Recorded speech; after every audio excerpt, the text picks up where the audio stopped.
Hey guys, what's going on? This is Jake's Reviews coming at you with a review for Transformers Revenge of the Fallen Leader Class Jetfire, the crotchety old codger himself. He's an Autobot, nowadays anyway, and his alt mode is an SR-71 Blackbird. Now as you can see, the alt mode is huge. It takes up most of my desk. It's probably the biggest alt mode I've ever seen on a Transformer. It's really just absolutely massive. Luckily there's a lot of really nice detail on the jet mode to kind of break it up. The black paint looks really nice in person actually, and the red accents look even better. As you can see, he's got JTFR, which obviously stands for Jetfire, written on both sides of the on the jet mode there. He's also got these thin red stripes that go down his back, which really kind of pop out and look really good on the figure. He's got this nice silver paint on his cockpit there, and he's even got these little red writing on the bottom there, which actually is on the Blackbird. It's a little more detailed than the actual Blackbird itself. There's more of it around here. But this text, for those who can't read, it says Lieutenant Colonel Brawley. And the actual text itself says, "This aircraft contains a seat that contains an explosive. To change, see the maintenance manual before removing." That's what it says on the actual Blackbird. There's a couple words that are taken out on the actual toy itself to kind of cut corners for paint, I guess. He's got the scratched out Decepticon symbols on each wing here, which is a pretty nice touch. So you've got the little fake Skunk Works logo. The Skunk Works was the company who actually worked on the Blackbird. You've got a little Decepticon Air Force symbol there as well. Overall, just really nice touches and a really great detailing on the figure. It's really nice. Now, even though he's got really good detailing and basically it looks really nice, the jet mode is not without its flaws. The jet doesn't hold together very well. There's a lot of little gaps in the paneling right here. Snaps off a lot, and here also as well just kind of pops out and doesn't really work. Also, while it looks great from the top, if you heave this thing upside down, you get complete and total robot undercarriage. Now, it's not as bad as like Universe Silverbolt, which you can tell everything is a robot, but it's pretty glaring, as you can see. It's kind of rough on the figure. It looks kind of bad, to be honest. I hope Fans Project or somebody like that comes out with a panel you can just snap on the bottom to make it look better. It's fine though if you just look at it, if you just keep it right there, but if you're, you know, messing with it or whatever, it's kind of breaks the ambiance of the whole jet, really. He does have a sound feature in this mode, however. Basically, you just press this button back here on the jet. It's sort of a jet flyby noise. It makes it easier for to go like whoosh when you're playing with this guy. Funny story, the first time I did that, I actually knocked my lamp completely over and broke the light bulb. Awesome. Yay for catering to band children, by the way. Just having that sound is really nice. Overall, the alt mode looks really nice, but it feels kind of awkward and suffers from visible robot parts. However, it's really huge and very faithful to the Blackbird design, so I say it's a winner. The transformation is much simpler than Leader Prime, but not mind-numbingly simple. First thing you do, flip it over, pop out the gun, set that aside. Also take out the little landing gear cane, and set that aside. Split the actual Blackbird cockpit itself, like that. You can also pop off the engines. I will adjust the camera when it's actually good, trust me. Fold these little, actually, you know, just take these panels off, actually, because they pop off so very frequently during transformation, so we'll just go ahead and take them off for now. Kind of straighten the arms out. Jet flyby noise there a couple times. Pop the legs from the bottom of the jet and ratchet them down. Fold the feet out. Kind of get them all straightened out there. It's a little rough to do as this piece doesn't actually peg in anywhere, it just kind of stays there.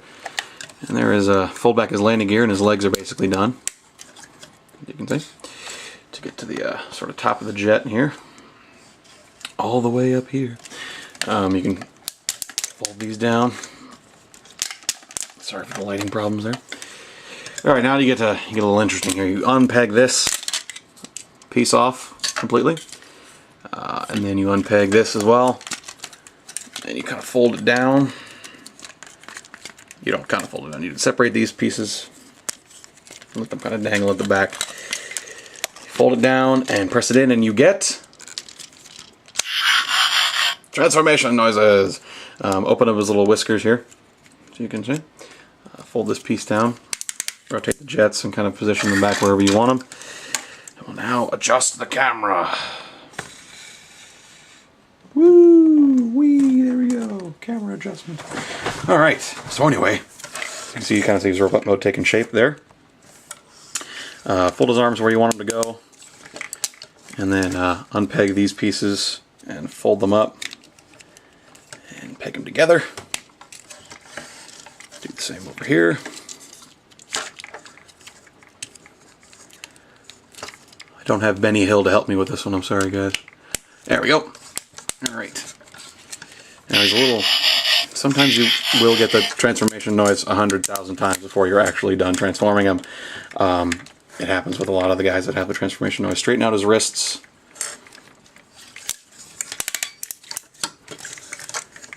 Alright, now we will reattach these panels here. Basically those fold back wherever you want them. It's kind of your prerogative as to where you want them to go. I personally just kind of let them sit back on him. It makes them look a little bulkier and a little more movie accurate if they're just kind of tilted back like this and angled upwards. Oh wow, angled upwards just a little bit there. Oh no, oh no. Oh, this review is failing. There we go. So I'll fold them back, angle them up, call it a day. Alright, and there, basically, before you attach the panel, is you have Jetfire in his robot mode. You can reattach this panel on the back here to make it look a little more flush and all one piece. This does give him a huge backpack, a much bigger one than he already has, and it's a little difficult to get lined up. So we're just not going to do it. Yeah, basically you take his gun here. This can attach to his arm. Which we can see.